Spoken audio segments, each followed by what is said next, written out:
नमस्कार मित्रों, आप सभी का स्वागत है मेरे इस यूट्यूब चैनल में। मैं Chandrashekhar Roy, assistant professor, Kashi Sahu college Saraikela, department of history, Kolhan university. मित्रों, आज के इस यूट्यूब क्लास में आपको कुछ करंट अफेयर्स में मैं बताऊंगा और साथ ही साथ आपको करेंट अफेयर्स के इम्पोर्टेंस के बारे में बताएंगे कि करेंट अफेयर्स का कितना इम्पोर्टेंस है, खासकर सिविल सेवा की परीक्षा के लिए। यदि आप यूपीएससी टारगेट किए हैं, आप प्लानिंग बनाए हैं कि हमको यूपीएससी करना है, आईएएस बनना है, आईपीएस बनना है, आईएफएस बनना है, तो इसका बहुत ज़्यादा इम्पोर्टेंस है। इसका इम्पोर्टेंस आपको प्री में भी है और इसका इम्पोर्टेंट आपको मेंस में भी है और इंटरव्यू में भी है। बिना करंट अफेयर्स की जाने बिना आपका प्री भी नहीं हो पाएगा, न मेंस होगा, न इंटरव्यू होगा। इसलिए मित्रों, करंट अफेयर्स को पढ़ने का तरीका डेवलप कीजिए। केवल वो नहीं कि इसका अच्छा अध्यक्ष कौन बना, मानवाधिकार आयोग का अध्यक्ष अरुण कुमार मिश्र बने, ये नहीं। आपको मानवाधिकार के आयोग के विषय में जानना पड़ेगा। इसकी स्थापना कब हुई थी, इसमें कितने मेंबर होते हैं, इनकी मेंबर की नियुक्ति कौन करता है, वर्तमान में भी किनकी नियुक्ति हुई है, पहले ये कहाँ थे, इतना डिटेल जानना पड़ेगा यूपीएससी के। करंट कोई इवेंट घटनाएं घटते, वो तो एक सिंपल घटनाएं हैं, उसका आप बैकग्राउंड में जाइए कि ये क्यों हुआ, पहले इसका कैसे था। ठीक है, तो मित्रों, करंट अफेयर्स को थोड़ा अच्छे से पढ़िए, समझ के पढ़िए। ठीक है, छोटा छोटी चीजों को आपको ध्यान रखना पड़ेगा। और ये काम अभी जो आप फाउंडेशन में है, कहने का मतलब कि अभी जो स्टार्ट किए हैं तैयारी के लिए, तो इस चीज को थोड़ा सा ध्यान में रखिए। ठीक है, कि इसको कैसे करें, किस ढंग से, ताकि आपका कॉन्सेप्ट क्लियर हो। एक मैगजीन रेगुलर पढ़िए करंट अफेयर्स की, चाहे वो दृष्टि द विजन का हो, क्रॉनिकल का हो, विजन आईएएस का हो, सब आपको पीडीएफ मिल जाएगा। ये सब प्रयास कीजिए आप। विजन आईएएस का जो वेबसाइट है उसमें भी आपको मिल जाएंगे, दृष्टि का भी मिलता है। तो उसको आप खंड बाय खंड पढ़िए, जैसे राज्य व्यवस्था खंड, आर्थिक खंड, साइंस टेक्नोलॉजी खंड, पर्यावरण खंड, कला संस्कृति खंड। इस ढंग से यदि आप किसी चीजों को आप पढ़ते हैं, समझने का प्रयास करते हैं, तो मान के चलिए कि आप यूपीएससी का जो प्रश्न है उसको बनाने में आप अपने आप को सहज महसूस कीजिएगा मित्रों। ठीक है, इसको आप अच्छे से पढ़िए, समझ के पढ़िए, बातों को ध्यान दे के पढ़िए। ठीक है, तो इधर कुछ करंट अफेयर्स हाल के दिनों में घटित हुए हैं जो आने वाली परीक्षा है उसके लिए इम्पोर्टेंस हो सकते हैं। ठीक है, तो उसको थोड़ा सा हम लोग कुछ इम्पोर्टेंट चीज हैं जिनको थोड़ा सा जान लीजिएगा। और जेपीएससी में, जेएसएससी में, यूपीएससी के लिए भी इम्पोर्टेंट है, तो इसको हम लोग चर्चा कर लेते हैं। कुछ ऐसे करंट हैं, जैसे आईपीएस सुबोध कुमार जायसवाल अभी सीबीआई के नए डायरेक्टर बने हैं, बहुत इम्पोर्टेंट है कि कोई परीक्षा में पूछ लिए जाएंगे कि वर्तमान में सीबीआई के डायरेक्टर किन्हें बनाया गया है, किन्हें नियुक्त किया गया है। तो सुबोध कुमार जायसवाल जो आईएपीएस हैं, इंडियन पुलिस सर्विस, भारतीय पुलिस सेवा जिसको बोलते हैं, तो इसको ध्यान रखिएगा। और भी कुछ इम्पोर्टेंट है, ठीक है, जैसे द्रोणाचार्य विजेता कोच ओपी भारद्वाज है ना, हाल ही में निधन हो गया। वो किस खेल से संबंधित थे, वो मुक्केबाजी से थे। ठीक है, आपका जो है और भी है, जैसे वित्त वर्ष 2020-21 के दौरान कुल एफडीआई इक्विटी प्रवाह के दृष्टिकोण से वित्त वर्ष 2020-21, ठीक है, 2020-21 के दौरान एफडीआई, फॉरेन डायरेक्ट इन्वेस्टमेंट जिसको बोलते हैं, प्रत्यक्ष विदेशी निवेश, कोई दिक्कत? उसके दृष्टिकोण से, ठीक है, इक्विटी प्रवाह में शीर्ष स्थान प्राप्त करने वाले क्षेत्र जो हैं, ठीक है, वो हैं कंप्यूटर, सॉफ्टवेयर और हार्डवेयर क्षेत्र। यानी इस एरिया में सबसे ज्यादा एफडीआई का इन्वेस्टमेंट हुआ है। कौन सा एरिया में? कंप्यूटर, सॉफ्टवेयर और हार्डवेयर क्षेत्र में।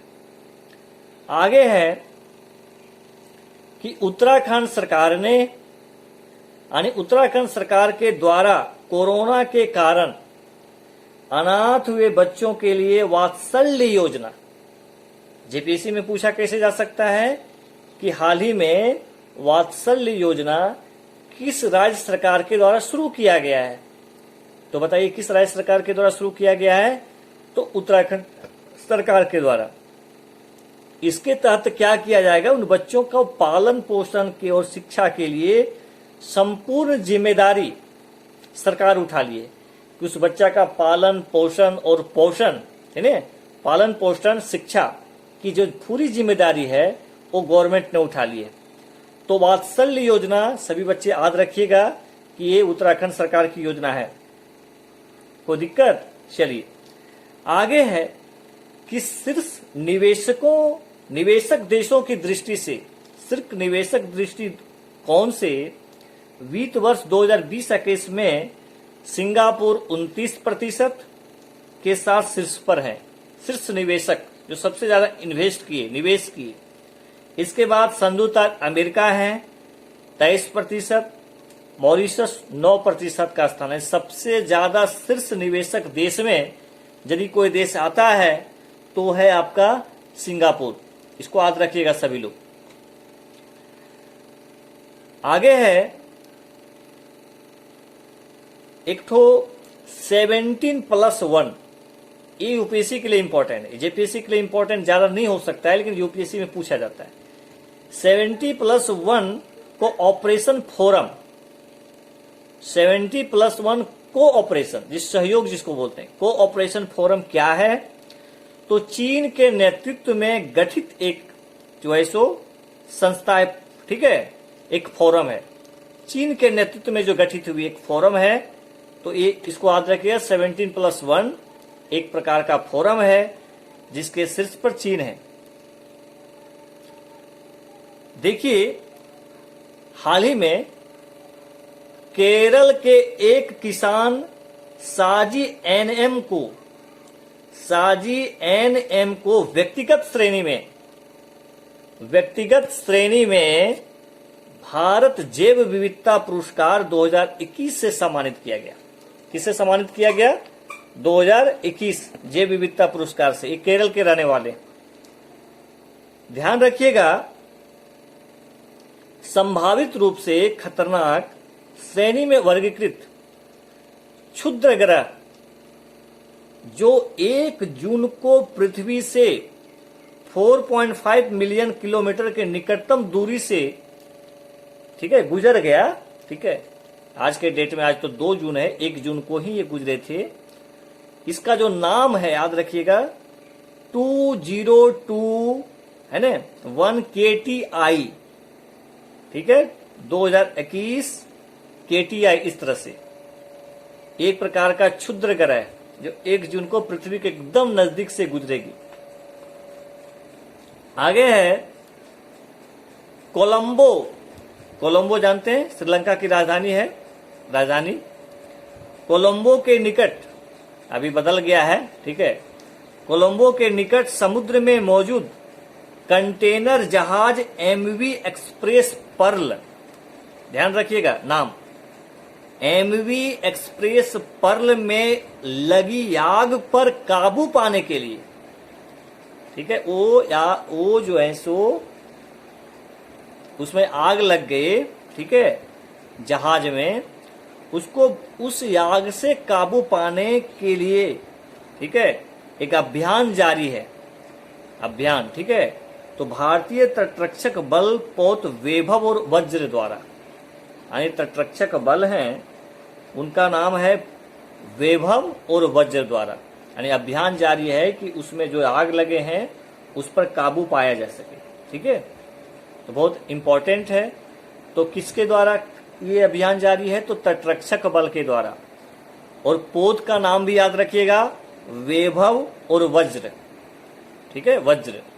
अब वो पूछा जा सकता है इस तरह सिंपल कि वज्र और वैभव हाल ही में चर्चा में थे, ये क्या है? तो एक प्रकार का पोत है। ठीक है, चलिए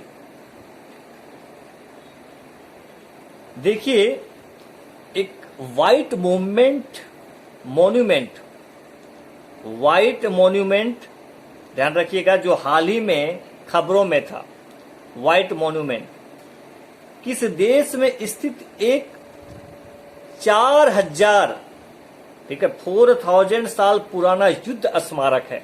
युद्ध स्मारक आप जानते हैं, उस चीज को जहां संरक्षित करके रखा जाता है याद में। तो ये व्हाइट मॉन्यूमेंट जो है ये आपके सीरिया में है। कहां पर है? सीरिया में। चलिए, ये लेटेस्ट है, देखे हैं, हाल फिलहाल की कल की ये न्यूज है। राष्ट्रीय मानवाधिकार आयोग का अध्यक्ष किसे नियुक्त किया गया है? तो न्यायमूर्ति अरुण कुमार मिश्रा जी को। ठीक है, चलिए देखिए, आपको पता है कि चाइना में जनसंख्या कंट्रोल करने के लिए वहां पर बच्चा को जन्म देने के लिए प्रतिबंध लगाया गया था, सिंगल आप कीजिए।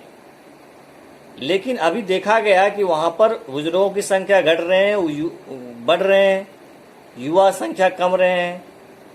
तो इसको ध्यान में रख करके हाल ही में वहां पर 3 चाइल्ड पॉलिसी को अपनाया गया। 3 बच्चे आप रख सकते हैं। ठीक है, बहुत इंपॉर्टेंट है, क्योंकि हो सकता है कि जो बच्चे करंट को नहीं देखेंगे उनको तो लगेगा भैया चाइना में तो 1 है। ठीक है, लेकिन फिर से वहां पर 3 चाइल्ड पॉलिसी का ध्यान में रखा गया है।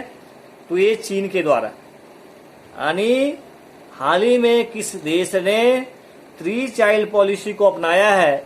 तो ये पॉलिसी को अपनाने वाला दूसरा कोई देश नहीं है, चाइना है।